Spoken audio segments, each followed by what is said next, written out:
விருகம்பாக்கம் தொகுதியில தொடர்ந்து இப்போ 3வது முறையாக களமிறங்குறீங்க. 2016ல் நீங்க வெற்றி பெற்ற ஒரு தொகுதி, இப்போ 2026ல் களம் எப்படி இருக்கு?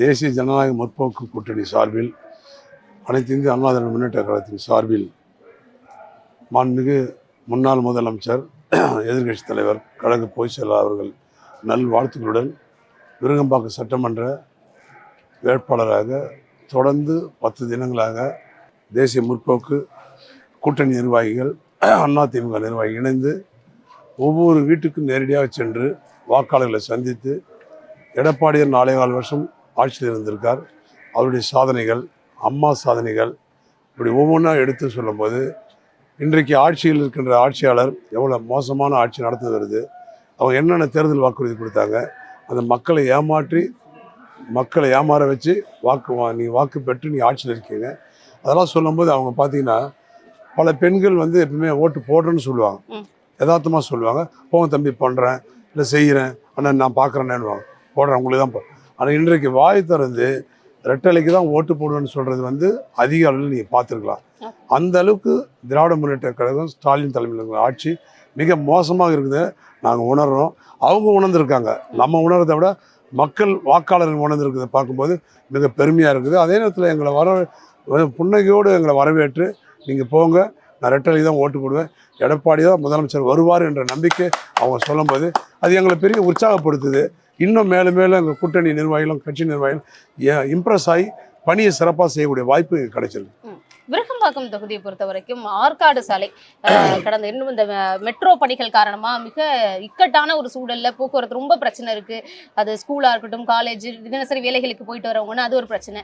மழை பெய்தா விருகம்பாக்கத்துல இப்போ வரைக்கும் மழை தேங்கக்கூடிய ஒரு சூழல், மழை நீர் அப்படியே நிற்கிறதுன்னு இருக்கு. இதுக்கெல்லாம் என்ன தீர்வு காண போறீங்க? துரிதமா எப்படி மெட்ரோ பணிகள் நிறைவு செய்யலாம்? இல்லை, இது நான் 16 to 25 ஆண்டு காலம் சட்டமன்றம் நம்பது சட்டமன்றத்தில் அதிகமாக சப்ஜெக்ட் பேசியிருக்கேன். காளியம்மன் கோயில் தெரு விரிவாக்கம் கேட்டிருந்தேன்.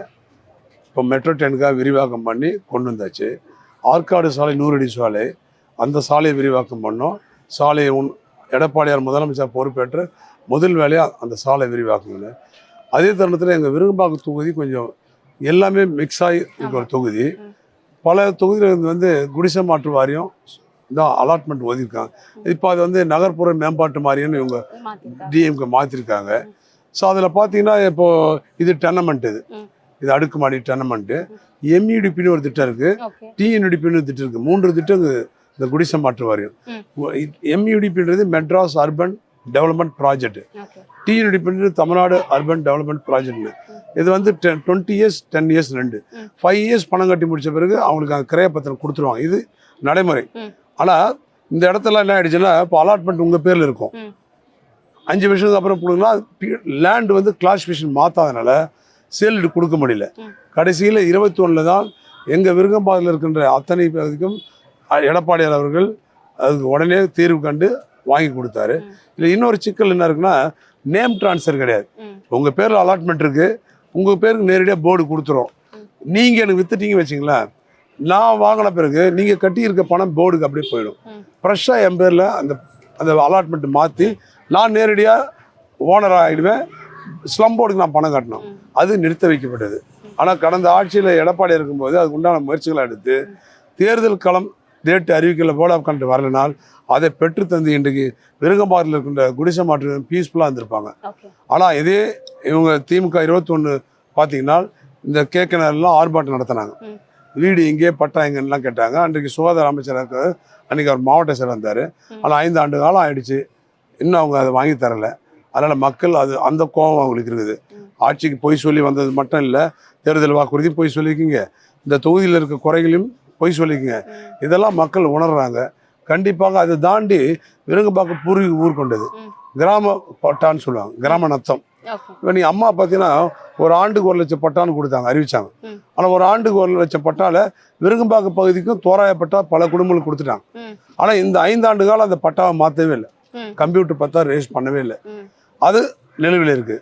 அது கண்டிப்பாக கடந்த ஒரு வாரம் தினங்களுக்கு முன்பாக எடப்பாடியார் தேர்தல் பிரச்சாரத்துக்கு சுற்றுப்பயணத்துக்கு வந்தார். அப்போ ஒரு கோரிக்கை மனு அவர்கிட்ட கொடுத்தேன்.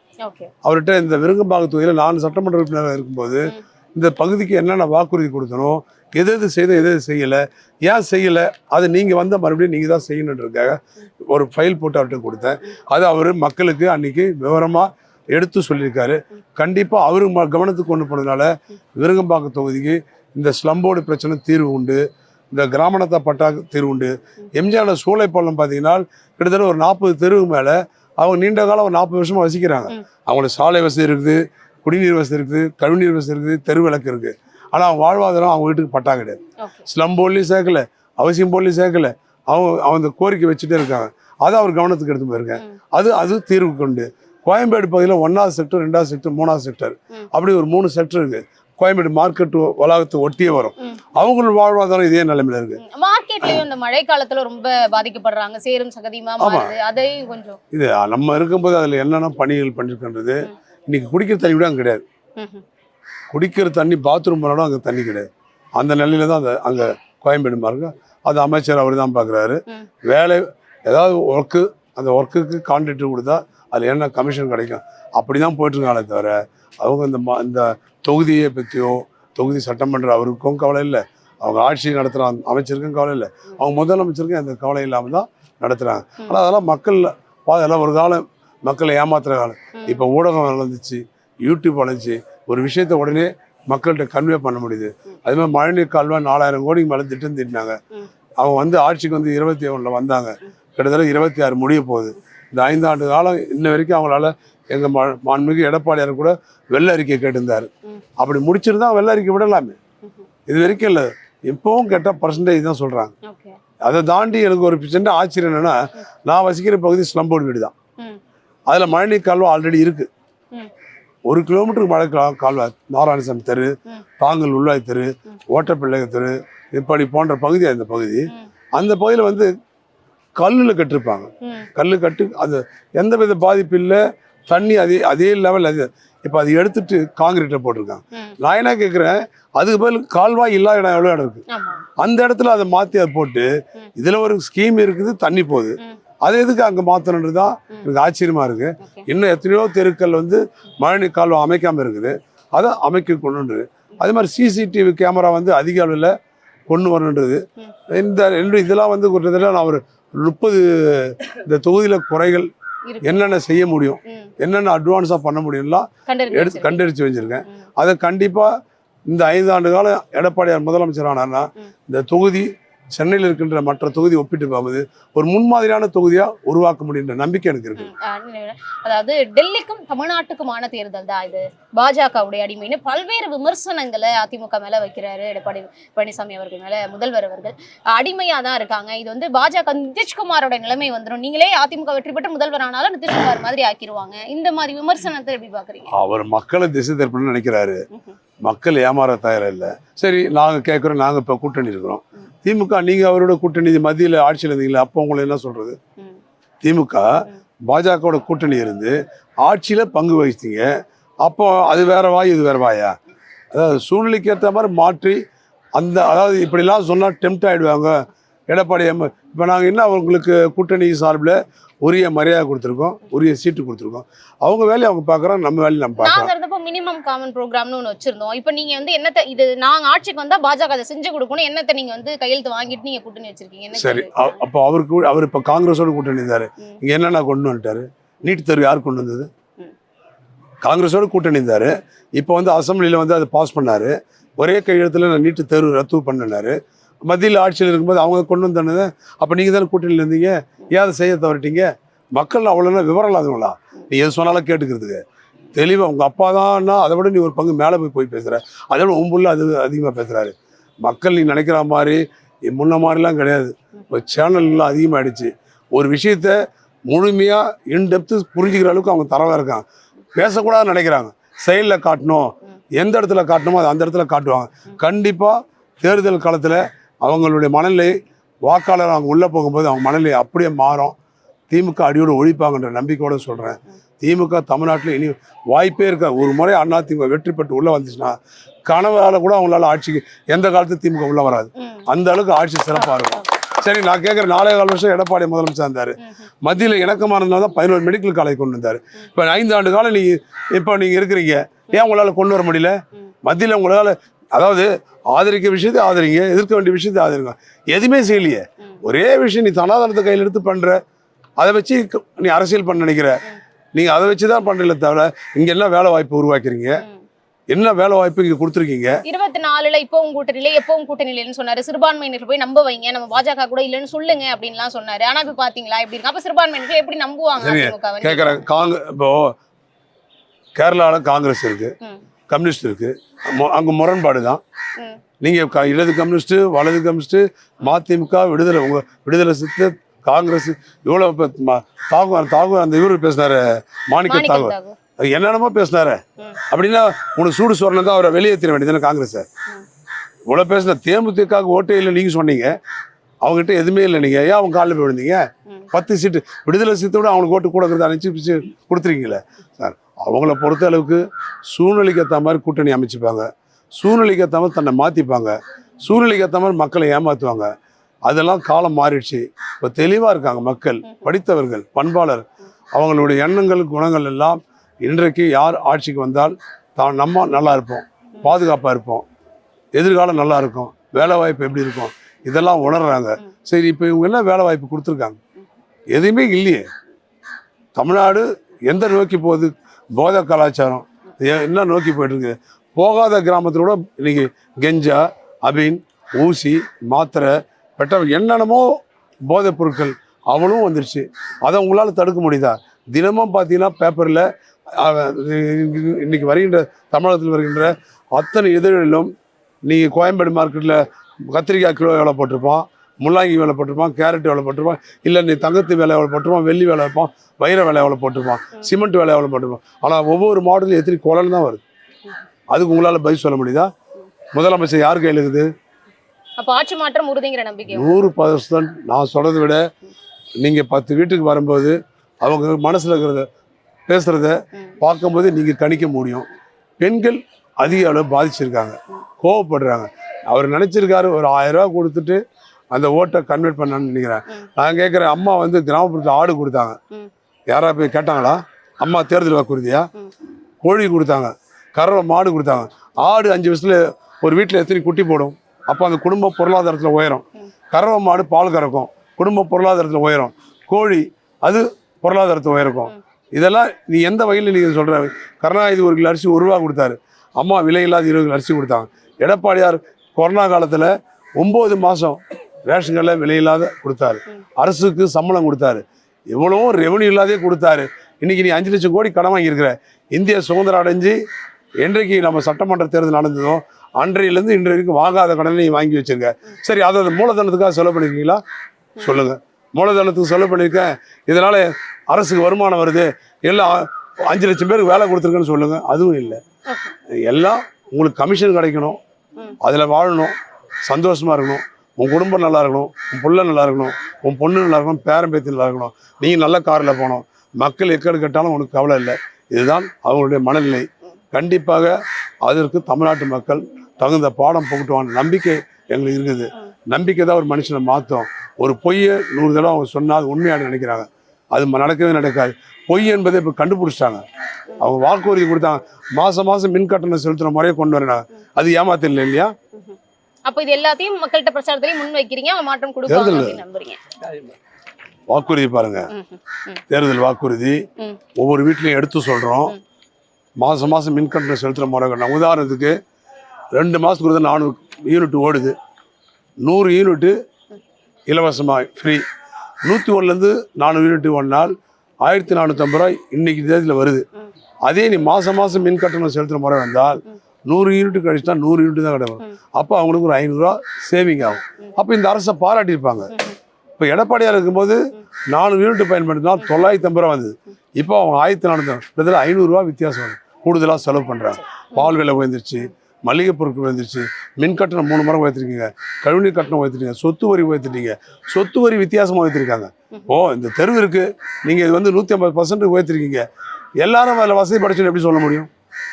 ஒரு தெருவில் 100 வீடுகளா 100 பேர் சமமான வசதி சொல்ல முடியாது. ஒருத்தர் ஏற்றம் இருக்கும், ஒருத்தர் இறக்கம் இருக்கும். அந்த மாதிரி ஒரு சொத்து வரி உயர்த்துறது இந்தியாவில் இங்கே மட்டும் தான் நான் பார்க்க முடியுது. அதனால் கண்டிப்பாக மக்கள் ரொம்ப தெளிவாக இருக்காங்க. மௌன புரட்சி ஏற்படும். 100% மௌன புரட்சியாக இருக்கும். நிறைவான கேள்வி சார். விஜய் அப்படிங்கிற ஒரு புது உறவு அரசியலுக்கு வந்திருக்கு தாவேக. உங்க தொகுதியில வந்து விஜயுடைய உறவினர்களா இருக்கட்டும், அவரு வீடே அங்கதான் இருக்கு அப்படின்னு சொல்றாங்க. அவருடைய ஓட்டுநர் மகனுக்கு வந்து இங்க வாய்ப்பு கொடுத்திருக்கிறார் போட்டியாளரா. எப்படி பாக்குறீங்க தாவேக? இல்லை, அவர் கட்சி அது, அவங்க யாருக்குனா கொடுக்கட்டும், அது நாங்கள் வருத்தப்படலை. அந்த கட்சியில் இன்னும் எவ்வளோ பேர் உழைச்சிருக்கலாம், அது காலப்போக்கில் அவங்களுக்கு தெரியும். அவருக்கு வந்து ரசிகர்ன்ற முறையில் படங்கள் பார்ப்பாங்களே தவிர எனக்கு தெரிஞ்சு அது ஓட்டாக கன்வெர்ட் ஆக வேண்டியது மிக மிக குறைவு. ஸோ இப்போ நான் கூட இப்படி இந்த தெருவில் இப்படி போனாருன்னா நம்ம எல்லாம் சேர்ந்து கூட பார்ப்போம். அவர் ஏன்னா ஒரு பெரிய நடிகர், பார்க்கலையன்ற அவர் பார்ப்போம், பார்த்ததுக்காக அவர் ஓட்டு போட்டுருமா? தமிழ்நாட்டில் உங்களுக்கு தெரிஞ்சு நான் ஒன்று மட்டும் சொல்லிக்கொள்ள விரும்புகிறேன். எம்ஜிஆர் 1953 டிஎம்கேல சேர்ந்திருக்காரு. 62 பெரிய நடிகர். எம்ஜிஆரும் சிவாஜி தான் அன்னைக்கு பெரிய நடிகர்கள். 62 சட்டமன்ற தேர்தலில் பெருந்த அண்ணா தலைமை நடக்கும்போது தமிழ்நாடு முழுதும் சூறாவளி சுற்றுப்பயணம் எம்ஜிஆர் செய்திருக்காரு. ஆனால் ஜெயிச்சது எவ்வளோ தொகுதி தெரியுங்களா? 50 தொகுதி, வெறும் 50 தொகுதி. 67 விருகம்பாக்கம், எங்கள் விருகம்பாக்கம் மாநாட்டில் எம்ஜிஆர் கேண்டிடேட்டு. ஜனவரி 1-2 மாநாட்டில் அதே 12ஆம் தேதி எம்ஆர் ராதா அவர் வீட்டுக்கு வந்து எம்ஜிஆர்ட்டு பேசிகிட்டே இருந்து துப்பாக்கி சுடுறாரு, தானும் சுட்டுக்கிறாரு. ராயப்பேட்டா மருத்துவமனையில் தலைவரை அட்மிட் பண்ணுறாங்க. அந்த போஸ்டர் போட்டு தமிழ்நாடு ஒட்ட போய் தான் 67 ஆட்சிக்கு வந்தார். 69 மறைஞ்சார். 71 மறுபடியும் எம்எல்ஏ எலெக்ஷன் வந்தது. எம்ஜிஆர் இருந்து வெற்றி பெற்றார். 72 கட்சி ஆரம்பித்தார். 73 திண்டுக்கல் தேர்தலில் வெற்றி பெற்றார். 74 கோயம்புத்தூர் தேர்தலில் வெற்றி பெற்றார். அதே 74 பாண்டிச்சேரி தேர்தல் வெற்றி பெற்றார். 24 ஆண்டுகள் கழிச்சு தான் முதலமைச்சராக இருக்காரு. விளையாட்டு இல்லை, அவருடைய பர்சனாலிட்டிக்கு, அவருடைய தர்மத்துக்கு அவர் வந்து அதாவது 8வது வள்ளல் என்பது எனக்கு தெரிஞ்சு யாரும் இல்லை. இன்னைக்கு கூட ராமாபுரத்தில் இருக்கிற இடத்த காது பேசாத வாய் பேச கொடுத்த ஒரே தலைவர் அவர் தான். படுத்துக்கினே ஜெயிச்ச தலைவர் அவர் தான். அமெரிக்காவில் 10,000 அவரை உருவாக்கிய இந்த இயக்கம், அவருடைய தொண்டர்கள் எந்த காலத்தில் சொட போக மாட்டாங்க. அவருக்கு இருக்க என்ன மனநிலையோ அது இருக்கும். அவரை தவிர யாரும் நடிகர்லாம் பெருசா தமிழ்நாட்டில் சாதிக்க முடியாது. அடுத்த எம்ஜிஆர் அது இதுன்னு சொல்றாங்க. அதிமுக ஒரு எம்ஜிஆர் தான், ஒரு அம்மா தான். அவர் கற்பனையில இருந்தா நான் என்ன பண்ண முடியும்? அது இந்த தேர்தலில் தெரிஞ்சிடாதா? எல்லாரும் இந்த தேர்தலில் எல்லாருக்கும் தெரிஞ்சிடும். ரசிகர் வேற, எத்தனையோ ரசிகர்கள் கூட சொல்றாங்க அவங்க அம்மாகிட்ட பாக்குறோம், பையன் தெரியாம போவான்பா, அவனுக்கு விளையாட்டு பையன், கண்டிப்பா நான் உனக்கு ஓட்டு போடுவேன்பா. ஸோ அந்த அளவுக்கு அவங்க புரிஞ்சுக்கிறாங்க. எடுத்து சொல்றோம், ஏமா அவருக்கு போடுறதுனால என்ன நன்மை சொல்லுங்க. ஒரு தலைவன் ஒரு கட்சி ஆரம்பிக்கிறது அவங்க சொந்த விருப்பம். அப்படி ஆரம்பிச்சா மக்கள் கீழே வரணும். ஏழை மக்களுக்கு என்ன பிரச்சனை, நடுத்தர மக்களுக்கு என்ன பிரச்சனை, உயர்தட்டு மக்களுக்கு என்ன பிரச்சனை, அதாவது கூலி வேலை செய்யறவனுக்கு என்ன பிரச்சனை, படித்த மாணவர்களுக்கு என்ன பிரச்சனை, வேலை வாய்ப்பு எப்படி உருவாக்குறது, எதை கையில் எடுத்து போராட்டத்தை எடுக்குது, அப்படி ஆர்ப்பாட்டத்தை எடுக்குது, எதுவுமே பண்ணாமல் நேராக ஜெயிச்சிருவோம்னா இது எதாவது சினிமா படம் தான் பார்க்கணும். சினிமாவில் தான் 3 மணி நேரத்தில் முதல்ல சாதாரண தொண்டை, மாவட்ட செயலாளலாம், மந்திரி ஆகலாம், கட்சி வந்தெல்லாம் அவர் அந்த எண்ணத்தில் தான் இருக்காரு தான் நான் நினைக்கிறேன். அவர் அப்படி தான் நினைக்கிறேன். அவர் ரசிகரை வந்து பாவம் அந்த ரசிகரை வீணடிக்கிறாரு, அந்த ரசிகர் வாழ்வாதாரத்தை கெடுக்கிறாரு தான் நான் நினைக்கிறேன். எது தாக்கமும் இல்லை, ஏற்படுத்தாது கண்டிப்பா. வாங்க, நான் என்ன சொல்றேன், ரசிகர் ஓட்டு, ரசிகர்கள் எல்லாமே ஓட்டா மாறன்றது அது அவருடைய கற்பனை, பெருசா இருக்காது. மக்கள் சிந்திப்பாங்க. ஏங்க இத்தனை ஆண்டு காலம் சர்வீஸ் பண்ண கட்சியே 92 கேள்வி கேட்கும்போது என்ன பண்ணி இவங்க என்ன பண்ணிட்டு உள்ள வராங்க? சினிமாவில் நேரத்துக்கு நடிச்சிருந்தீங்க, கேட்டால் 200 கோடி சம்பளம் வாங்கியிருந்தேன் அப்படின்னு. அப்போ நீ இப்போ இதில் வந்தால் 300 கோடியாக கிடைக்குமா, இல்லை 500 கோடியாக கிடைக்குமா? அந்த வார்த்தை சொல்லக்கூடாது. நான் சினிமாவில் உயர்ந்த இடத்துல இருக்கிறேன், அதெல்லாம் விட்டுட்டு நான் சேவை செய்ய வந்திருக்குன்னு சொன்னால் கூட பரவாயில்லன்னு சொல்லலாம். 200 கோடி சம்பளம் வாங்கியிருந்தேன், நான் இது வந்து உங்களுக்காக வந்தேன்னா அப்போ இங்கே வந்து 500 கோடி எடுப்பியா? அவர் சொல்கிற வார்த்தை எப்படி? அப்படி தான் நான் புரிஞ்சுக்கணும். அது சினிமாவில் இவ்வளோ வாய்ப்பு இருந்து எல்லாம் இருந்தால் கூட எனக்கு அது வேண்டாம், நான் உங்களுக்காக சர்வீஸ் பண்ண வந்திருக்கேன், உங்களோட ஒன்றி இருக்கிறேன், உங்கள் வாழ்வாதாரத்தை உயர்த்த போகிறேன், உங்களை ஒரு நாள் நிற்க போகிறேன் அப்படிலாம் சொல்லி வந்தால் கூட உன்னை பெருமையாக நினைப்பாங்க. அப்படிதான் சொல்றாரு. அதெல்லாம் வேண்டாம்னா உங்களுக்காக உங்களுக்கு சேவை செய்ய வந்திருக்கேன்றாரு. என்ன கையில் எடுத்திருக்காரு. சரி, உங்கள் ரசிகர் 41 ரூபா அங்கே இறந்தாங்க கரூரில். இது வரைக்கும் இந்தியாவில் எந்த தலைவரும் நான் பார்க்கல. பிரதமர் பார்த்துருக்கோம், ஜனாதிபதி பார்த்துருக்கோம், மாநில முதலமைச்சர் பார்த்துருக்கோம், கவர்னர்லாம் இறந்த வீட்டுக்கு போய் துக்க விசாரிச்சு தான் நான் பார்த்துருக்குறேன். இவர் எல்லாரையும் வர வச்சு பார்த்த இந்தியாவில் ஒரு தலைவர் அவர் தான். அப்போ எப்படி இருப்பாருன்னு புரிஞ்சுக்கணும். இதுதான் அவருடைய நிலைப்பாடு. நான் குறைச்சியோ தவறாக சொல்லலை. ஒரு இறந்தவங்க யாராக இருந்தாலும் ஒரு ஊர்லேயே இருந்தோம், அவங்க டெத்துக்கு போய் பார்க்க முடியல, வீட்டுக்கு போய் விசாரிப்போம்.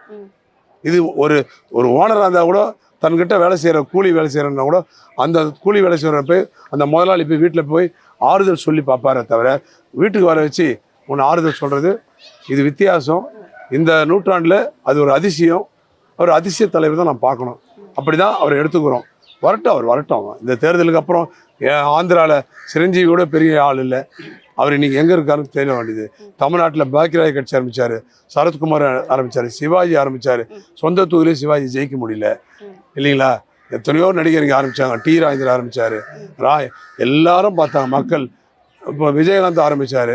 விஜயகாந்த் என்ன இப்போ நிலையா ஒரு பர்சன்டேஜ், அதாவது தமிழ்நாட்டுக்கு என்ன நினைக்கிறாங்கன்னா புதுசாக வந்தால் கொஞ்சம் ஓட்டு போடணும், ஒரு மாற்று வரணும்னு நினைக்கிறாங்க. ஏன்னா 2 கட்சியை பார்த்துட்டாங்க. ஆனால் அது எவ்வளோ சதவீதம் போகுதுன்னு நினைக்கிறேன். இப்போ கமலஹாசன் வந்தார், இப்போ எங்கே இருக்கார்? 4.5% ஓட்டு வாங்கினார். இப்போ எங்கே இருக்கார் அவர்? இன்னும் மக்களுக்காக போராடுறாரு. திமுகவில் போய் ஐக்கியமாயிட்டார். அதுதான் ஒரு சாதனை. மக்கள் முடிவு என்னவா இருக்குங்கிறத பார்ப்போம். இவ்வளவு நேரம் பிரச்சாரத்துக்கு நடுவில் நேரம் ஒதுக்கி நிறைய கேள்விகளுக்கு பதிலளித்தமைக்கு நன்றி. நன்றி. நீங்கள் நல்ல கேள்வி கேட்டது ரொம்ப நன்றி. Thank you. Subscribe to One India and never miss an update.